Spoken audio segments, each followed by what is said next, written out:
Hi, I'm Roger Blom, Executive Vice President of Telarus, and I'd like to welcome you to Studio 19 in Telarus headquarters in Sandy, Utah, filming another Behind the Desk segment. Today we're welcoming Open Systems, and so I'd like to introduce the head of channels for Open Systems, Dave Nudie. Dave, welcome and say hello to the community today. Hey, Roger, and hey, Telarus community. Excited to be able to come to you today. Dave, we're thrilled to have you.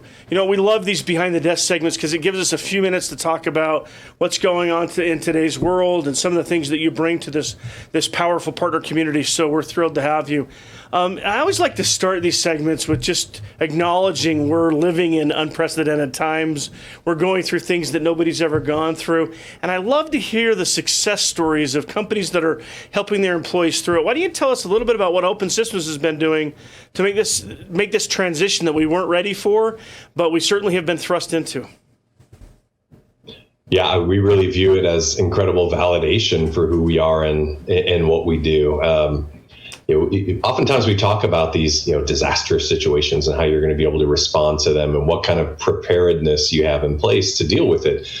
And for Open Systems, a lot of what we have done has been built around first responders and agility and capabilities there. So for our customers that suddenly had to, take 80-90% of their workforce out of centralized locations and have them coming in from, living rooms and kitchens, we were able to turn on that on a dime because that's what we do. Operationally, for us, we offer a robust set of monitoring and security operations center capabilities. And twice a year, we actually run drills of gutting that environment entirely and being able to keep moving outside of the confines of the physical building itself. So it's been very validating for us, and it's also been incredibly empowering for our customers. It's the way we've been able to respond to this.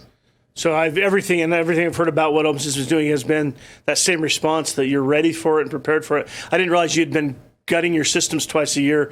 I guess it was good practice, right? So you're ready to try it live. Maybe you could have skipped the test in the spring, but we'll see how you do in the fall as you get ready to do that.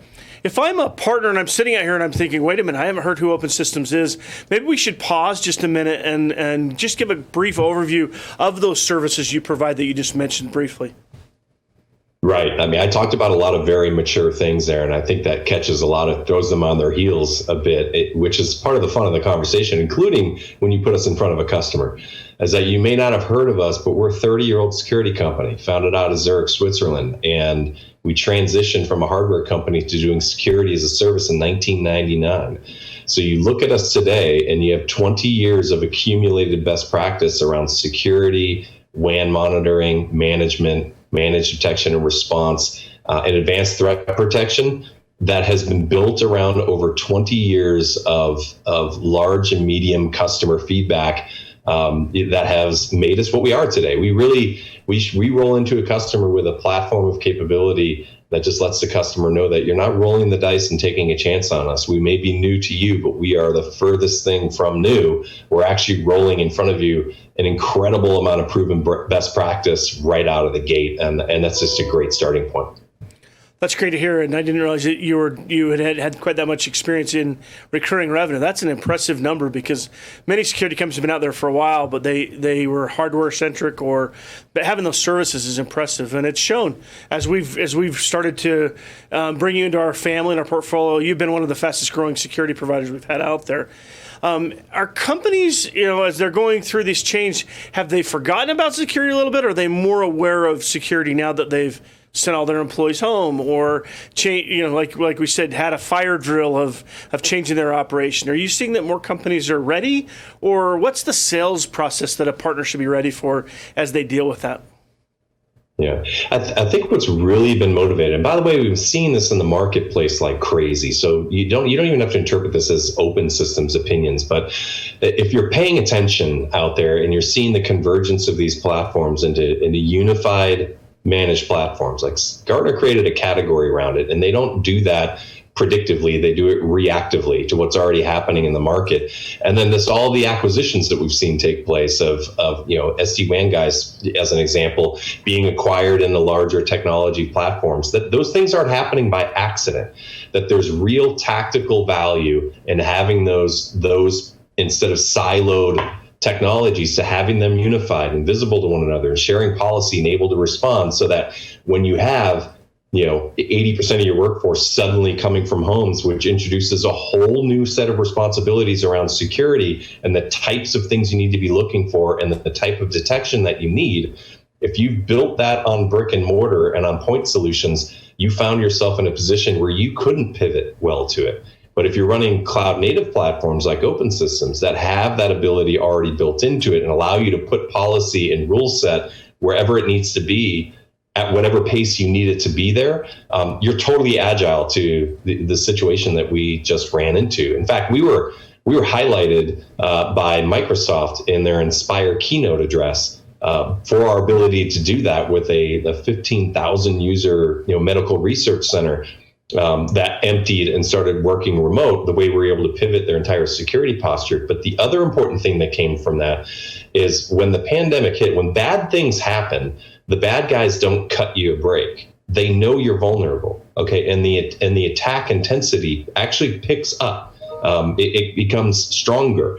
Our customers saw in some cases 14, 15x increases in attempted attacks on them because the bad guys smell blood in the water. People are ill-equipped for it. They're not ready to respond. And so there's real validation around moving to these platforms and getting out of the technology construction business. There's just no sense in trying to do that on a target that's almost impossible to catch up to anyway.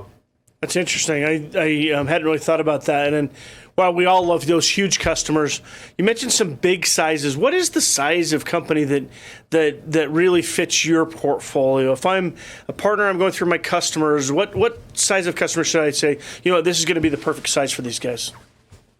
Right. It's always sexiest to point out the big ones are more fun. The big ones are obviously more fun. But what I like is the base hits, right? What do we start with the base hits, and we'll get those grand slams if we keep going. The squirrels pay the bills, the elephants pay for the toys.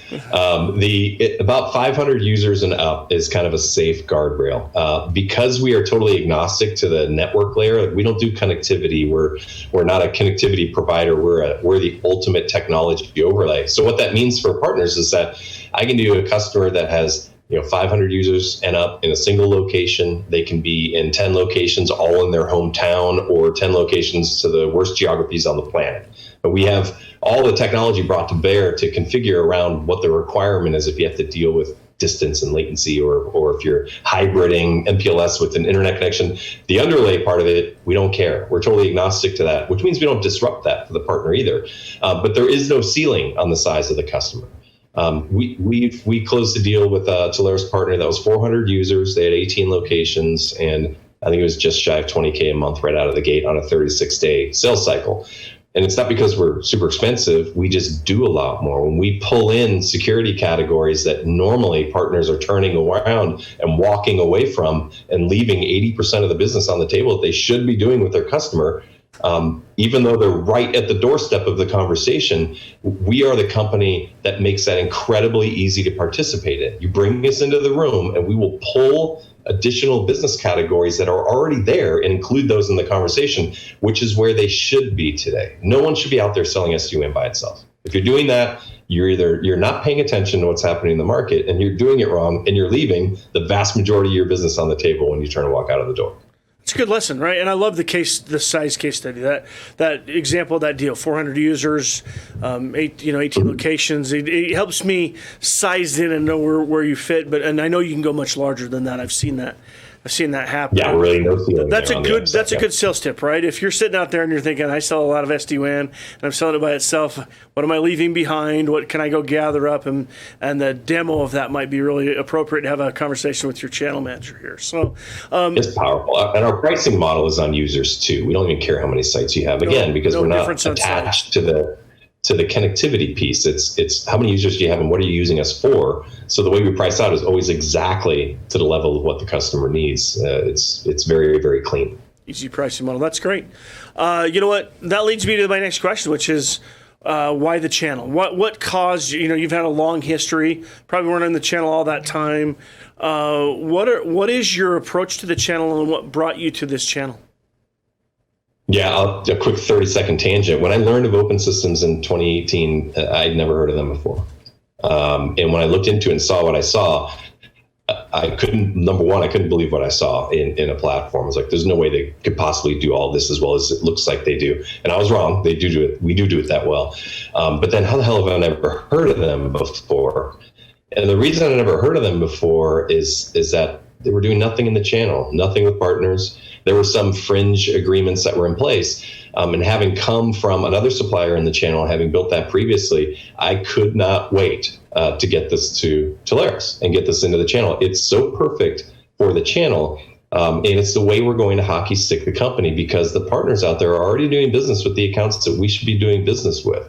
And so we went from this introverted direct sale only company to now today, we don't have a direct sales organization any longer. Wow. It's all partner focused. We look for reasons to include our partners in opportunities, not for reasons to exclude them. If they can help accelerate the sales cycle and they can learn what we do and then pivot that into 3 or 4 other opportunities that we can go after together, that's a win-win for everybody as far as I'm concerned, including the end customer in the type of conversation and what you're bringing to them. Yeah, I'm pretty sure that would be called singing to the choir as you talk to this group, the way you've gotten rid of all of your direct sales and looking to include them. So we really appreciate that. We're thrilled with that part of the relationship. And the resources that are available to me, if I'm maybe a little scared of security, maybe this is an area I haven't stepped into before, you've got all the resources you need to help me in the sales calls and things like that, correct? That we do all the heavy lifting. We look at it, so I'll answer that in a couple of ways. Is that when you bring us in front of a customer, our mentality is it's our job to make you look brilliant for bringing us into the room. That's as an advocate. And then number 2, what I've been working very closely on with the team and just having done hundreds of conversations, literally with partners on open systems, is to tee up a framework for them to introduce us into a customer where you don't have to be a security expert. I don't even want you talking about security. Stay away from the acronym soup and mess of that conversation. Do not allow yourself to get stonewalled by I just bought firewalls, right? That's what you always hear. That's not a stopper anymore when you really understand a market and strategic viewpoint to tee up the conversation and not worry about getting into the weeds in the security categories. That's where we're really starting to have accelerated success with partners in the field is telling them they all want to sell security. They feel like they should be. They don't want to screw that up, because if you screw up in front of a security guy, your credibility can really be damaged. So I've worked closely with them to develop a way to connect with a customer and not have to be a security expert. You don't have to do that. Bring us in the room and we got you covered. No problem. Wow, that's an impressive claim and an impressive way to go after our customers. So, if I'm a partner sitting out here and I'm watching this video, what's my first step? How do I engage with Open Systems the very first time? Yeah, you've got our whole team in the portal backend, the supplier backend.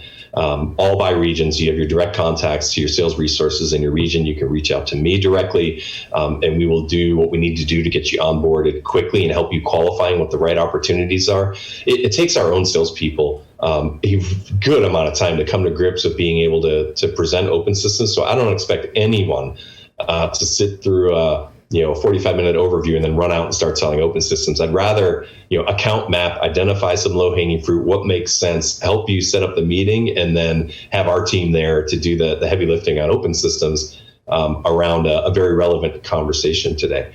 That's the best way to go. Let's just focus on sales enablement, identifying and getting in front of customers. You're going to learn it best that way, and that's what's going to accelerate it. And we're talking big revenue categories here. These are not commodity categories, but they're not optional either. Security is not optional. You have to have it, and it's only getting harder and more complex. And there's a demand for simplification of that on it, and you can see it happening in all the market shifting. And you're right there. Just saying that to a customer is either going to challenge them that either they're not paying attention to it, but at the same time, just say, I've got a supplier I think you should evaluate. They've been doing this a long time. Here's a list of reviews from their existing customers. They're off the charts. I think they'll solve a lot of problems for you. And set up a meeting that way. Don't worry about the tech. Got it. And I have a question we didn't really prep on, but I'm wondering, what are the trends you're seeing that you think are going to continue that are going to impact security going forward as we figure out this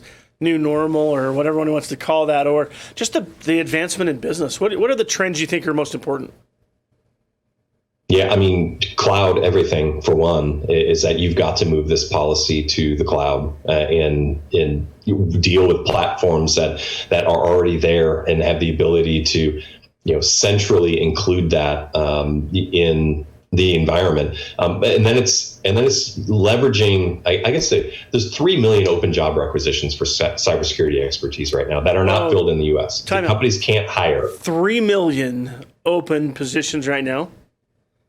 Yes. Did I get that number? Okay, because I'm going to call my kids in college and tell them maybe they should change careers. So 3 million open that they can't fill. We'll go into cybersecurity. Yeah, that's exactly right. All right, sorry, I didn't mean to interrupt. Keep going. 3 million jobs that can't be filled.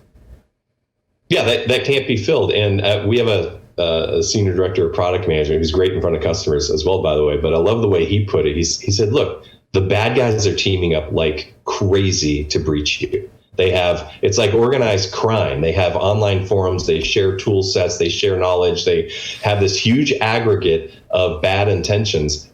Why would you not team up with the good guys to keep them out? What makes you think as an individual company you can stand up to that on it when you have a provider like Open Systems that already has all of the automation, the monitoring, detection, the AI, the machine learning fully up and running and delivering immediate outcomes and not alert fatigue.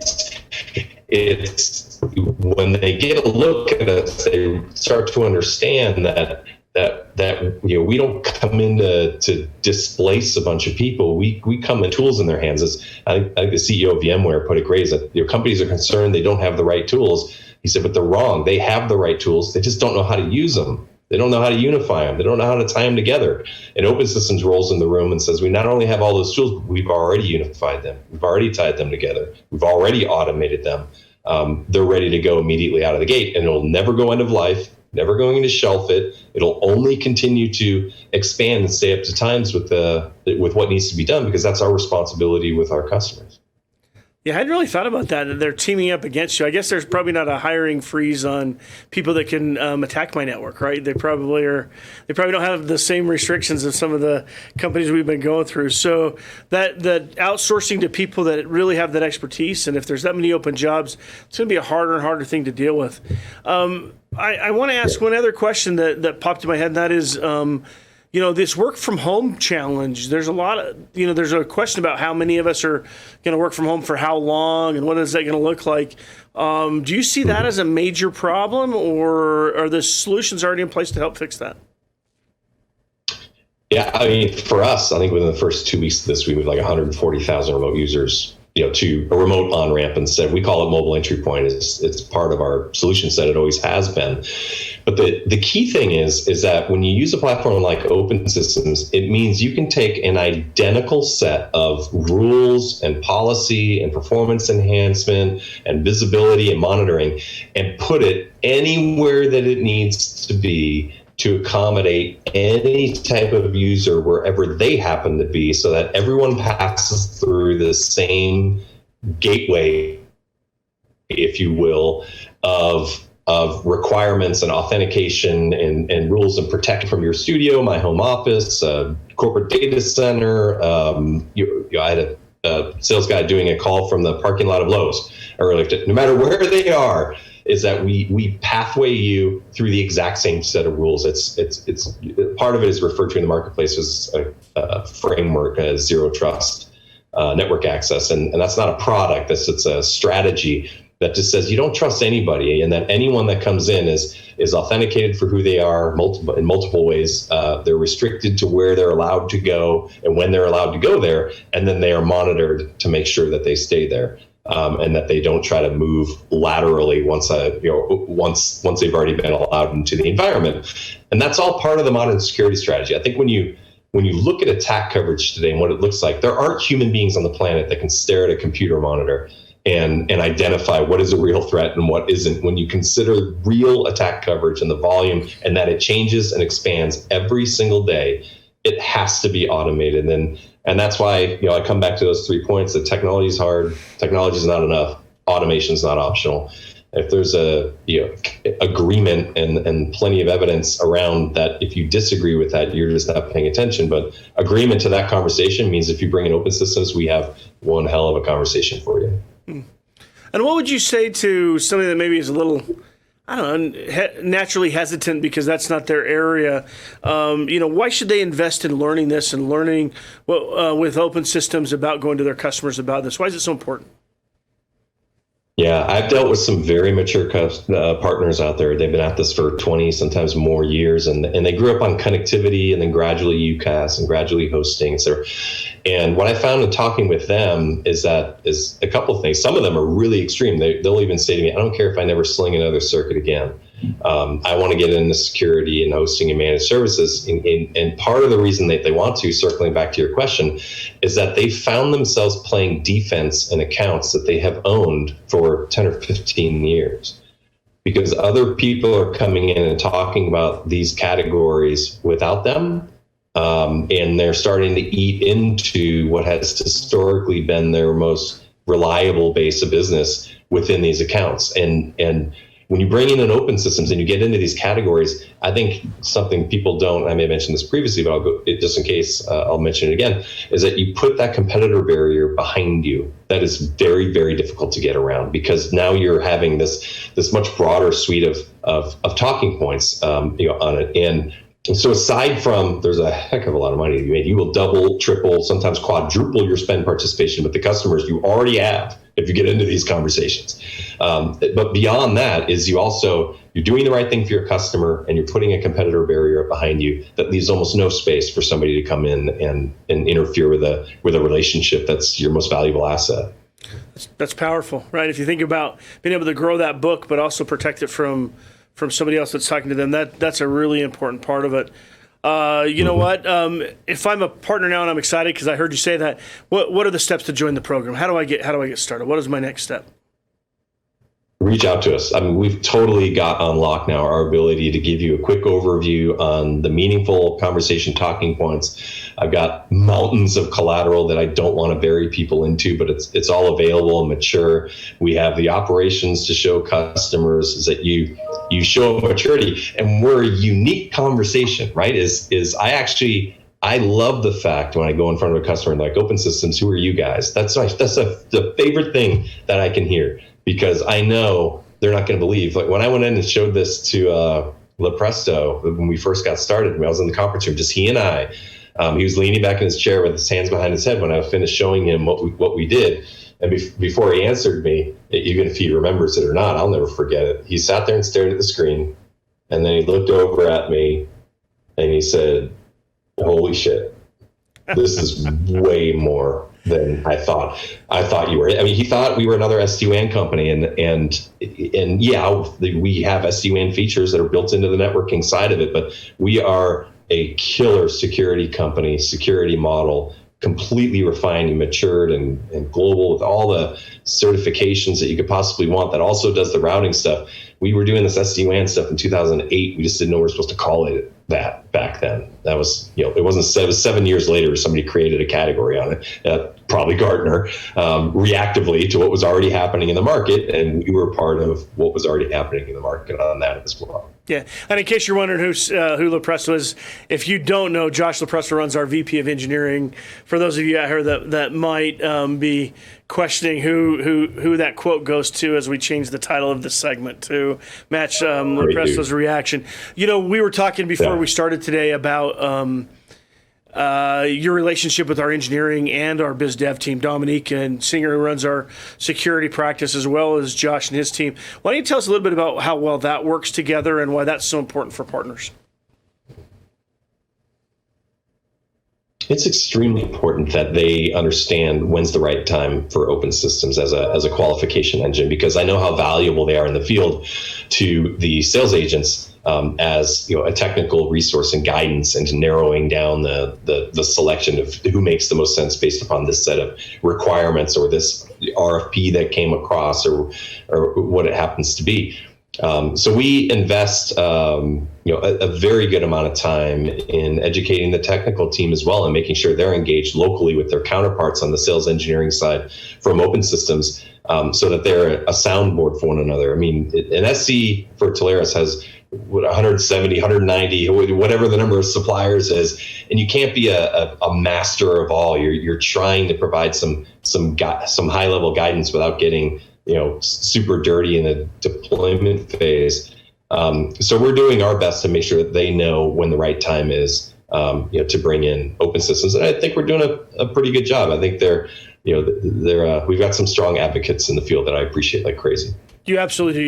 You have a lot of fans and strong advocates inside our partner community as well as inside the company itself. And so, Dominic and I say we complete each other's sentences, I think, at this point. So we're very, very closely aligned. Yeah, and he is. I always measure. I used to measure people by their actions. Now I measure by the number of initials behind their name, because Dom has so many initials after his name, and I'm sure you do too, Dave. But you know what? This is interesting. If I'm trying to break it down into a couple easy points, and that is, I have to be in this space because my customers are going to be talking about this. With the lack of resources out in the market, we're an ideal channel to deliver constrained resources like security expertise, and the approach you take is so different that you're surprising engineers and shocking people at the level that you're able to deliver on. So, did I summarize that? Is there any, as your takeaway as we get ready to wrap up here? What am I leaving? What's my muscle memory as a partner as I finish up and think I've got to go get started on this thing? What's your parting shot? Yeah, I tell partners that everything that you're have been selling, it affects the security strategy of the company. I don't care if it's UCaaS, I don't care if it's connectivity, hybrid networks, MPLS versus internet, cloud hosting. Everything that you are providing to your customer impacts their security responsibility. So you're already at the doorstep of that conversation. It's really just talking to your existing customers and saying, we've made all this change, we've modernized the network in so many different ways, and I haven't had a security conversation. And right now the market is really pivoting to simplifying this to handle all the complexity around this. I have another supplier I'd like to bring in and talk to you about this. And I know for the partners in the field where they're so valued by their end customer, is that they're able to identify and filter the noise out of a conversation, keep it very focused on what they know is the right fit for their customer. And hopefully with Open Systems, we cast such a wide net of capability. There's room to land with something that we do to fill in a need for the customer. And then we'll probably be the greatest land and expand supplier on your whole line card, because once we're there and we establish a base, a footprint of what we're doing, there's all our customers gradually grow their services into other categories that we already have in the platform, just waiting for them when the time is right. So again, the things that we do for the customers are extremely difficult for them to do on their own, which is why they love us so much, because we've taken all the difficulty out of it. That's incredible. I've said for years, people pay for things they don't want to do and things they don't know how to do. And I pay my cardiologist a lot more than I pay the guy that mows my lawn. So I think that's a good example here of knowledge here matters, automation matters, artificial intelligence matters, and you guys do an incredible job at that. So I want to thank you for your partnership and your willingness to be part of our race to the summit as we get ready to thank the partners. But I want to tell you personally how much we appreciate working with you and the positive feedback we've gotten. If you're a partner sitting out there and you're hearing this and you're skeptical, take a little time. Spend a little energy to understand this. Go through and call your channel manager. Talk to your engineer, and let's make sure you understand. Because again, some of those stats we talked about, the growth inside your organization and your customers, the chance to expand their revenue stream and protect from other competitors is huge. And so, thank you, Dave, for being here, and thank you. I'll give you just one final chance to thank the partner community as we get ready to wrap up. Hey, partners, thanks very much. Hopefully this was valuable to you. I mean this sincerely. If you look at what's happening in the market, the window of opportunity on this is right now. Get ahead of it and get in early on these conversations. And Open Systems, we're ready to do the heavy lifting for you. So let's get after it. That's perfect. Yep, reach out. I couldn't agree with Dave more. The time is now to go solve these problems, and customers are desperate to understand where they turn to, and you should be that resource. So with that, we're going to wrap up this Behind the Desk segment of Open Systems. Thank you, Dave. Thank you, partners. Enjoy the amazing race, and stay safe out there, everybody, until we can get together in person. This is Roger signing off from Studio 19 and Telarus headquarters in Sandy, Utah. Thanks, everybody.